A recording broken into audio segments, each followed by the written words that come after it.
শান্তিনিকেতন থানা নিবেদিত রূপপুর থেকে শহীদুল ইসলাম নিজের লেখা একটি গজল পরিবেশন করছি। আল্লাহু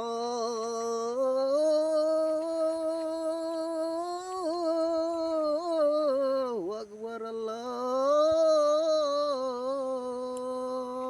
আকবার, আল্লাহু আকবার, আল্লাহু আকবার, আল্লাহু আকবার, আল্লাহু আকবার, আল্লাহু আকবার, আল্লাহু আকবার, আল্লাহু আকবার, আল্লাহু আকবার, আল্লাহু আকবার, আল্লাহু আকবার, আল্লাহু আকবার, আল্লাহু আকবার, নারে তাকবীর, নারে তাকবীর, নারে তাকবীর, নারে তাকবীর, আল্লাহু আকবার, আল্লাহু আকবার, আল্লাহু আকবার, আল্লাহু আকবার, আল্লাহু আকবার, আল্লাহু আকবার।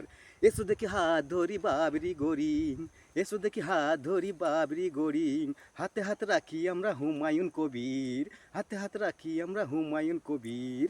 আল্লাহু আকবার, আল্লাহু আকবার, আল্লাহু আকবার, আল্লাহু আকবার, আল্লাহু আকবার, আল্লাহু আকবার, নারে তাকবীর, নারে তাকবীর, নারে তাকবীর, আল্লাহু আকবার, আল্লাহু আকবার, আল্লাহু আকবার। মসজিদ করতে যাব মোরা বেলডাঙ্গা ময়দান, মসজিদ করতে যাব মোরা বেলডাঙ্গা ময়দান, আল্লাহর কাজে বাধা দিলে কাটিব শয়তান, কাটিব গর্দান, কাটিব শয়তান। আল্লাহু আকবার, আল্লাহু আকবার।